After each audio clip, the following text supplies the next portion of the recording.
चार आने का हिसाब। बहुत समय पहले की बात है। चंदनपुर का राजा बड़ा प्रतापी था।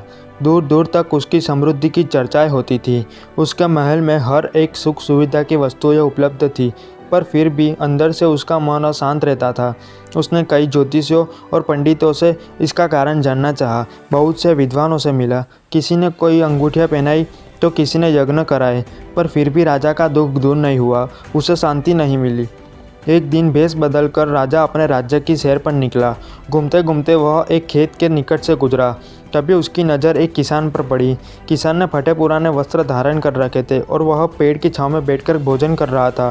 किसान ने वस्त्र देख राजा के मन में आया कि वह किसान को कुछ स्वर्ण मुद्राएं दे दे ताकि उसके जीवन में कुछ खुशियाँ आ पाए। राजा किसान के सम्मुख जाकर बोला, मैं एक राहगीर हूँ। मुझे तुम्हारे खेत पर ये 4 स्वर्ण मुद्राएं गिरी मिली। चूँकि यह खेत तुम्हारा है, इसीलिए ये मुद्राएं तुम ही रख लो। किसान, ना ना सेठ जी, ये मुद्राएं मेरी नहीं है। इसे आप ही रखें या किसी और को दान कर दे। मुझे इनकी कोई आवश्यकता नहीं। किसान की यह प्रतिक्रिया राजा को बड़ी अजीब लगी। वह बोला, धन की आवश्यकता किसे नहीं होती। भला आप लक्ष्मी को ना कैसे कर सकते हैं। सेठ जी, मैं रोज़ 4 आने कमा लेता हूँ और उतने में ही प्रसन्न रहता हूँ। किसान बोला, क्या आप सिर्फ 4 आने की कमाई करते हैं और उतने में ही प्रसन्न रहते हैं? यह कैसे संभव है? राजा ने अचरज से पूछा। सेठ जी, किसान बोला, प्रसन्नता इस बात पर निर्भर नहीं करती कि आप कितना कमाते हैं या आपके पास कितना धन है। प्रसन्नता उस धन के प्रयोग पर निर्भर करती है। तो तुम इन 4 आने का क्या क्या कर लेते हो? राजा ने उपहास के लहजे में प्रश्न किया। किसान भी बेकार की बहस में नहीं पड़ना चाहता था। उसने आगे बढ़ते हुए उत्तर दिया, इन 4 आनों में से एक मैं कुएं में डाल देता हूँ, दूसरे से कर्ज चुका देता हूँ, तीसरा उधार में दे देता हूँ और चौथा मिट्टी में गाड़ देता हूँ। राजा सोचने लगा। उसे यह उत्तर समझ नहीं आया। वह किसान से उसका अर्थ पूछना चाहता था, पर वह जा चुका था। राजा ने अगले दिन ही सभा बुलाई और पूरे दरबार में कल की घटना कह सुनाई और सबसे किसान के वह उस कथन का अर्थ पूछने लगा। दरबार योग ने अपने अपने तर्क पेश किए, पर कोई भी राजा को संतुष्ट नहीं कर पाया। अंत में किसान को ही दरबार में बुलाने का निर्णय लिया गया। बहुत खोजबीन के बाद किसान मिला और उससे कल की सभा में प्रस्तुत होने का निर्देश दिया गया।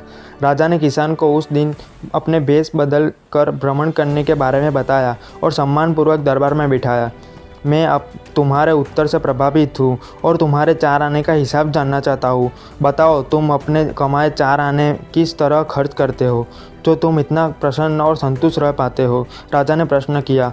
किसान बोला, हुजूर, जैसा कि मैंने बताया था, मैं 1 आना कुएं में डाल देता हूँ, यानी अपने परिवार के भरण पोषण में लगा देता हूँ। दूसरे में से कर्ज चुकाता हूँ, यानी मैं इसे अपने वृद्ध माँ बाप की सेवा में लगा देता हूँ।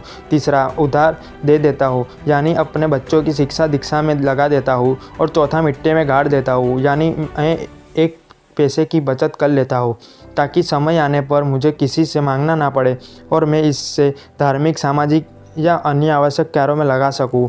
राजा को अब किसान की बात समझ आ चुकी थी।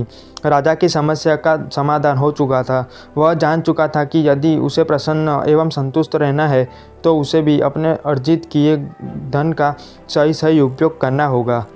मित्रों, देखा जाए तो पहले की अपेक्षा लोगों की आमदनी बढ़ी है, पर क्या उसी अनुपात में हमारी प्रसन्नता भी बढ़ी है? पैसों के मामलों में हम कहीं न कहीं गलती कर रहे हैं। लाइफ को बैलेंस बनाना ज़रूरी है और उसके लिए हमें अपनी आमदनी और उसके इस्तेमाल पर ज़रूर गौर करना चाहिए। नहीं तो भले ही हम लाखों रुपए कमा लें, पर फिर भी प्रसन्नता एवं संतुष्ट नहीं रह पाएंगे।